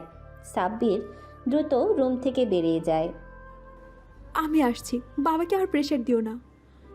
রিফা ওয়াশরুমে যাওয়ার নাম করে দ্রুত কনফারেন্স রুম থেকে বেরিয়ে আসে। তার দম বন্ধ হয়ে আসছে। তার এখন একটু একা থাকা দরকার, বা এমন কারো থাকা দরকার যে তাকে সাহস দেবে। করিডোরে সাব্বির দাঁড়িয়েছিল, হাতে রুমাল প্যাঁচানো। রক্ত তখনও থামেনি। রিফাকে লিফটের দিকে যেতে দেখে সেও দ্রুত পা বাড়ায়। ম্যাম দাঁড়ান। তুই কেন আসছিস? যা ব্যান্ডেজ কর গিয়ে তাড়াতাড়ি। আপনার সাথে কথা আছে জরুরি। রিফা কথা শোনে না। সে ভিআইপি লিফটে উঠে বোতাম চাপে। সাব্বিরও জোর করে লিফটে ঢুকে পড়ে। বের হ বলছি, আমার এখন কারোর সাথে কথা বলার মুড নেই। সাব্বির লিফটের ক্লোজ বাটন চেপে দেয়। দরজা বন্ধ হয়ে লিফট নামতে শুরু করে। সাব্বির পকেটে হাত ঢুকিয়ে তার গোপন ডিভাইসে একটা চাপ দেয়। সাথে সাথে পুরো বিল্ডিংয়ের পাওয়ার ফ্লাকচুয়েট করে এবং লিফটটা 12 আর 11 তলার মাঝখানে বিকট শব্দ করে থেমে যায়। ঘুটঘুটে অন্ধকার। পর মুহূর্তেই লাল রঙের ইমার্জেন্সি লাইট জ্বলে ওঠে। এক ভুতুড়ে পরিবেশ। কি হলো? লিফট থামলো কেন? কে কে ওখানে? সাব্বির অন্ধকারের সুযোগ নিয়ে রিফার খুব কাছে চলে আসে। রিফা পেছাতে পেছাতে লিফটের দেয়ালে পিঠ ঠেকিয়ে দেয়। সাব্বির তার 2 হাত রিফার দুপাশে রেখে তাকে লক করে ফেলে। ভয় নেই, আমি আছি। সাব্বির, তুই লিফটটা কি তুই থামালি? তুই কি পাগল হয়ে গেছিস? পাগল তো আপনি হতে চলেছেন ম্যাম। কবিরের ওই জঘন্যর প্রস্তাবে রাজি হওয়ার কথা ভাবছেন? তুই শুনেছিস? কিন্তু আমার যে কিছু করেনি সাব্বির। ওরা বাবাকে মেন্টাল অ্যাসাইলামে পাঠিয়ে দেবে। বাবার ওই শরীরে কি এসব সহ্য করতে পারবে? আমি নিরুপায়। রিফা কান্নায় ভেঙে পড়ে। সে সাব্বিরের বুকে মাথা ঠেকিয়ে কাঁদতে থাকে। সাব্বির আলতো করে রিফার চিবুক ধরে তার মুখটা উঁচিয়ে ধরে। লাল আলোয় রিফার ভেজা চোখগুলো মায়াবী লাগছে। আমার দিকে তাকান। কবিরের অকাথ নেই আপনার বাবার একটা পশম চেরবে। ও শুধু ব্ল্যাকমেল করছে। পেপারগুলো সব বোয়া। তুই কি করে জানিস? আর তুই আটকাবি কি করে? তুই তো সামান্য চাকর, তাই তো? কিন্তু এই চাকরটাই সেদিন আপনাকে কথা দিয়েছিল, বলে গেলেন? সাব্বির রিফার কানের কাছে মুখ নিয়ে যায়। তার গরম নিঃশ্বাস রিফার ঘাড়ে লাগছে। রিফার কান্নার বেগ কমে আসে। তার বদলে শরীরে এক শিহরণ জাগে। কবির শুধু কোম্পানি চায় না রিপা, ও আপনাকে শেষ করতে চায়। ও আপনাকে বিয়ে করার পর আপনার বাবার ওষুধে বিষ মিশিয়ে দেবে। আপনি কি সেটা হতে দেবেন? না, কখনো না। কিন্তু আমি একা কি করব সাব্বির? আমার যে খুব ভয় করে। আপনি একা নন। আমার দাদু মৃত্যুর আগে আমার হাত ধরে কসম করেছিলেন, বলেছিলেন চৌধুরী পরিবারের সম্মান যেন আমি নিজের জীবনের বিনিময়ে হলেও রক্ষা করি। যতদিন এই সাব্বিরের বুকে দম আছে, আপনার বা আপনার বাবার গায়ে কেউ আচরও কাটতে পারবে না। এটা আমার ওয়াদা। দাদু, তোর দাদু কেন আমাদের কথা ভাববেন? কে তুই সাব্বির? কেন করছিস এত কিছু শুধুই দাদুর কথা রাখার জন্য? সাব্বির রিফার ঠোঁটের খুব কাছে এসে ফিসফিস করে বলে, না, দাদুর কথা ছাড়াও আরও একটা কারণ আছে, কিন্তু সেই কারণটা শোনার মতো সহ্য ক্ষমতা আপনার বা এই সমাজের এখনো হয়নি। আমাকে বল, প্লিজ প্লিজ বল। বলবো না, দেখাবো। সাব্বির আর নিজেকে ধরে রাখতে পারে না। সে রিফার ঘাড়ে গভীর চুমন করে। রিফা বাধা দেয় না, বরং সে সাব্বিরের চুলের ভেতরে হাত ঢুকিয়ে তাকে আরও কাছে টানে। তার নখ সাব্বিরের ঘাড়ে গেঁথে যায়।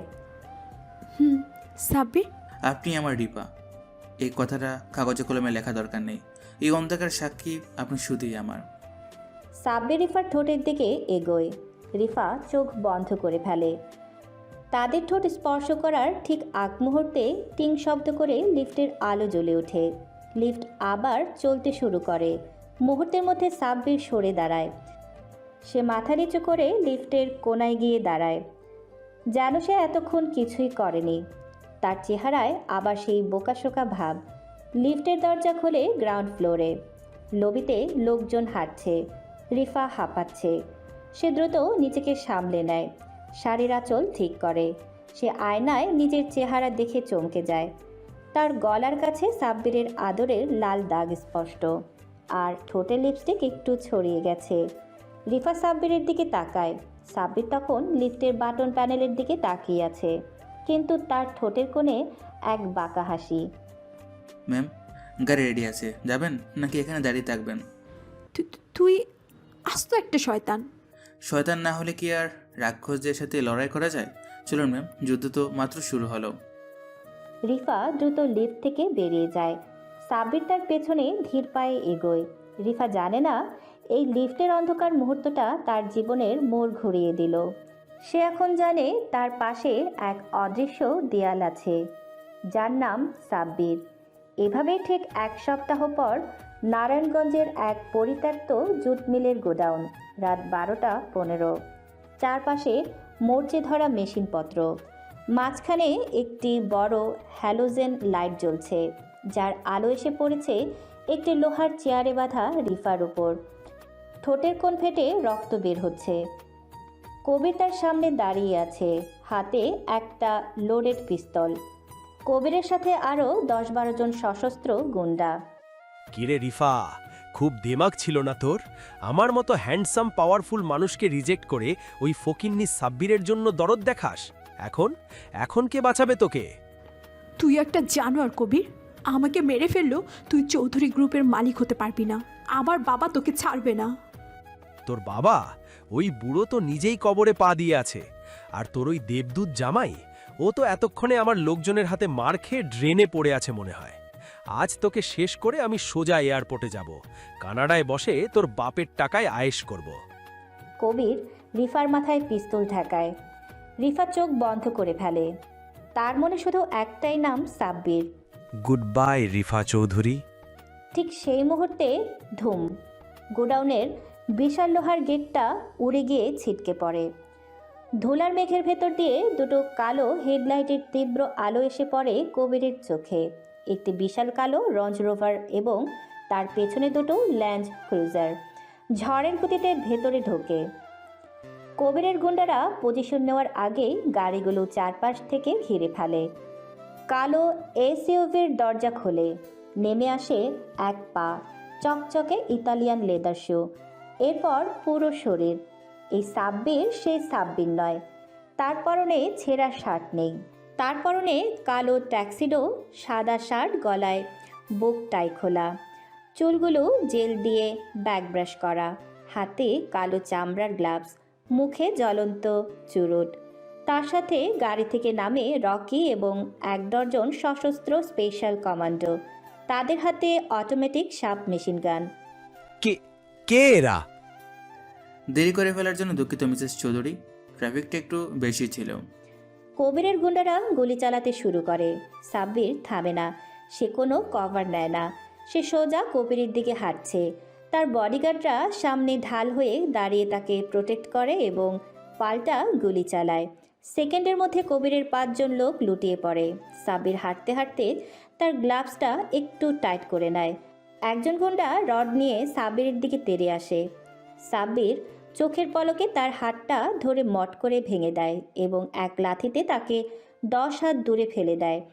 দৃশ্যটি দেখে কবিরের হাত কাঁপতে থাকে। পিস্তলটা তার হাত থেকে পড়ে যায়।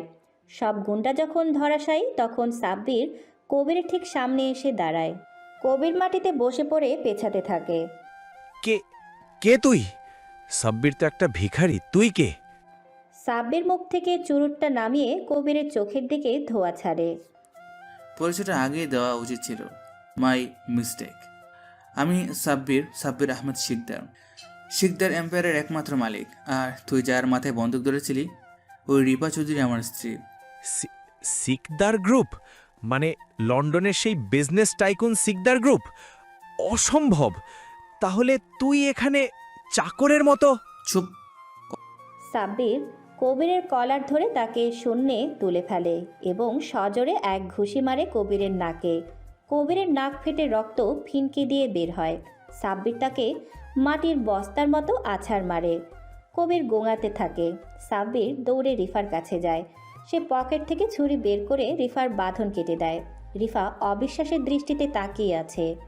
তার সামনে দাঁড়িয়ে থাকা এই রাজপুত্র আর তার ঘরে সেই চাকর সাব্বির, দুটো যেন আলাদা সত্তা, অথচ চোখ দুটো এক। সাব্বির, তুমি? কথা পরে হবে ম্যাম, আগে। সাব্বির নিজের কোটটা খুলে রিফার গায়ে জড়িয়ে দেয়। ঠিক তখন বাইরে থেকে আরও একটি গাড়ি আসে। গাড়ি থেকে নামেন রিফার বাবা আজমল চৌধুরী এবং সাব্বিরের মা জাহানারা বেগম। রিফা অবাক হয়ে তাকায়। বাবা, তুমি এখানে? আজমল চৌধুরী দৌড়ে এসে মেয়েকে জড়িয়ে ধরেন। আমাকে মাফ করে দে মা, সব আমার নাটক ছিল। আমি অসুস্থ ছিলাম না, আমাকে অসুস্থ সাজার ভান করতে হয়েছিল। মানে আমি কিছু বুঝতে পারছি না বাবা। আর সাব্বির ও শিকদার গ্রুপের মালিক হয়ে আমাদের বাড়িতে কেন? জাহানারা বেগম এগিয়ে এসে রিফার মাথায় হাত বুলিয়ে দেন।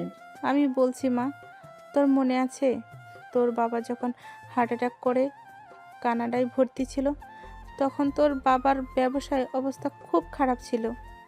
কবির সব গ্রাস করতে চেয়েছিল। তখন আমার শ্বশুর মানে সাব্বিরের দাদু শিকদার সাহেব তোর বাবাকে সাহায্য করতে চেয়েছিলেন, কিন্তু একটা শর্ত ছিল। কি শর্ত? দাদুর শর্ত ছিল আমি তোমাকে বিয়ে করব, কিন্তু আমার পরিচয় গোপন থাকবে। দাদু বলেছিলেন টাকা দিয়ে রাজত্ব কেনা যায়, কিন্তু ঘরের বউ আর ভালোবাসা কেনা যায় না। দাদু দেখতে চেয়েছিলেন রিফা চৌধুরী কি শিকদার গ্রুপের মালিককে ভালোবাসে নাকি সাব্বির নামের মানুষটাকে। আর কবরের মতো সাপদের চিন্তা হলে আমাকে সাপের গর্থি নামতে হতো। তাই সেদিন তোমার বাবা হার্ট অ্যাটাকের নাটক করেছিল, আর খুব তাড়াতাড়ি আমাদের বিয়ে হয়ে গিয়েছিল। আর আমার বাবা, যিনি অনেক আগেই মারা গেছিলেন, ওনার সাথে তোমার বাবার খুব ভালো বন্ধুত্ব ছিল, এবং তোমার আসল মা আর আমার মা তারা বান্ধবী ছিলেন। তোমার সাথে আমার বিয়ে হওয়াটা ছিল তোমার মায়ের ইচ্ছা। সাব্বির লন্ডন থেকে সব ছেড়ে শুধু তোর জন্য এসেছিল রিফা। আমার ঋণের নাটক, সাব্বিরের ঘর জামাই থাকা, সবই ছিল কবিরকে ধোঁকা দেওয়ার প্ল্যান। সাব্বির না থাকলে আজ আমি বা আমার কোম্পানি কিছুই বাঁচতো না। রিফা স্তব্ধ হয়ে সব শোনে। তার চোখ দিয়ে অঝরে পানি পড়ছে। সে সাব্বিরের দিকে তাকায়। সাব্বিরের সাদা শার্টে রক্তের দাগ, কিন্তু তার চোখে সেই চিরচেনা মায়া। তুমি আমাকে পরীক্ষা করছিলে সাব্বির? এত অপমান, এত অবহেলা সব সহ্য করেছে শুধু এই দিনটার জন্য? পরীক্ষা আমি নিইনি রিপা, পরীক্ষা দিয়েছে আমার ভালোবাসা। আর আমি জিতে গেছি, কারণ আমি জানি ওই পাড়িতে অফিসে এমনকি বৃষ্টির রাতে তুমি আমাকেই খুঁজছো, আমার টাকাকে নয়। কবির তখনও মাটিতে পড়ে কাতরাচ্ছিল। সে উঠে পালানোর চেষ্টা করে। রকি তাকে ধরে ফেলে। রিফা, আমাকে বাঁচা, আমি ভুল করেছি, আমাকে পুলিশে দিস না। পুলিশ? না কবির ভাইয়া, পুলিশ তো অনেক পরের ব্যাপার, তার আগে আমার কিছু কথা আছে। রিফা হঠাৎ হেসে ওঠে, কান্নার মাঝেই এক অদ্ভুত হাসি। তুই কি ভেবেছিলি কবির? আমি তোর প্ল্যান বুঝতাম না। আমি জানতাম তুই বাবার ক্ষতি করবি, তাই আমি সাব্বিরকে সবার সামনে অপমান করতাম, ওকে ছোট করতাম, দূরে সরিয়ে রাখতাম। কেন জানিস? কেন? যাতে তোর নজর সাব্বিরের উপরে না পড়ে। আমি জানতাম তুই সাব্বিরকে আমার দুর্বলতা ভাবলে ওকে মেরে ফেলবি, তাই আমি এমন ভাব করতাম যেন আমি ওকে ঘৃণা করি। কিন্তু সত্যিটা হলো, রিফা ঘুরে সাব্বিরের দিকে তাকায়। সত্যিটা হলো আমি প্রথম দিন থেকে ওই বোকা ছেলেটাকে ভালোবেসেছিলাম। আমার অভিনয়ের আড়ালে আমার বুকটা ফেটে যেত। সাব্বির, আমাকে মাফ করে দাও। সাব্বির রিফাকে বুকে টেনে নেয়। আমি জানতাম রিপা, তোমার চোখ মিথ্যা বলতে পারে না। তোমার এই বকাবকির মাঝেও যে কেয়ার ছিল সেটা আমি বুঝতাম। সবাই যখন আবেগে ভাসছে, সাব্বির হঠাৎ রকিকে ইশারা করে। রকি, কবিরকে পুলিশের হাতে তুলে দে, আর বাবা মা আপনারা গাড়িতে উঠুন, আমি আসছি। সাব্বির রিফার দিকে তাকায়, তার চোখে বিদায়ের সুর। রিপা, মিশন শেষ, তোমার বাবার কোম্পানি এখন নিরাপদ। কবির জেলে যাবে, আমার দাদুর শর্ত পূরণ হয়েছে, তুমি এখন মুক্ত। মুক্ত মানে? তুমি কি বলছো? আমি ফিরে যাচ্ছি লন্ডনে, আর আমি চেয়েছিলাম তোমাকে রক্ষা করতে, সেটা করেছি। কিন্তু এত মিথ্যা আর নাটকের পর আমি তোমার সামনে কোন মুখে দাঁড়াবো? তুমি সুখে থেকো। সাব্বির ঘুরে গাড়ির দিকে পা বাড়ায়। রিফা পাথর হয়ে দাঁড়িয়ে থাকে। সাব্বির সত্যিই চলে যাচ্ছে? সব ঠিক করে দিয়ে সে নিজেকে সরিয়ে নিচ্ছে।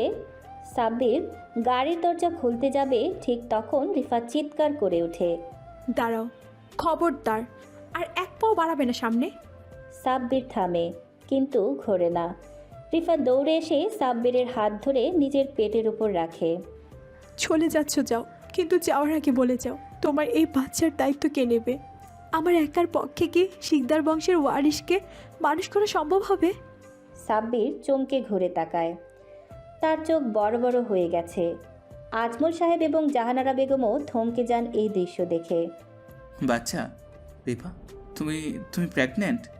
রিফা কাঁদতে কাঁদতে সাব্বিরের বুকে কিল মারতে থাকে। হ্যাঁ রে গাদা, আমি প্রেগনেন্ট। এরপর রিফা সাব্বিরের কাছে নিয়ে বলে, যেন আজমল সাহেব এবং জাহানারা বেগম শুনতে না পায়। আর সেই রাতের কথা তুই ভেবেছিলি আমি নেশাগ্রস্ত ছিলাম? আমি মাতাল ছিলাম না রে সাব্বির, আমি সব জানতাম। আমি জ্ঞানে ধ্যানে স্বেচ্ছায় তোকে আমার সবটুকু দিয়েছিলাম, কারণ আমি তোকে ভালোবাসতাম। ওই রাতটা আমার কাছে ভুল ছিল না, ওটা ছিল আমার জীবনের শ্রেষ্ঠ সত্য। আল্লাহ, আমি বাবা হচ্ছি। রিফা, তুমি আমাকে আগে বলনি কেন? বলার সুযোগ দিলি কই? সারাদিন তো হিরোগিরি দেখালি। এখন বল, এখনো কি লন্ডনে যাবি? লন্ডন? আমি তো এখন ব্যস্ত আছি। তোমাকে আর আমাদের সন্তানকে ছেড়ে আমি মরে গেলেও কোথাও যাব না। সাব্বির সবার সামনেই রিফাকে কোলে তুলে নেয়। লাশের স্তূপে ভাঙা ফ্যাক্টরি আর সাইরেনের শব্দের মাঝে দাঁড়িয়ে সাব্বির রিফার কপালে গভীর চুম্বন করে। আলহামদুলিল্লাহ, আমার সংসার পূর্ণ হলো। চলো এবার বাড়ি চলো, অনেক নাটক হয়েছে। সাব্বির রিফাকে কোলে নিয়ে গাড়ির দিকে এগোয়। রিফা সাব্বিরের গলা জড়িয়ে ধরে তার বুকে মাথা রাখে। আই লাভ ইউ আমার hero. I love you more, আমার জগড়াটে বউ।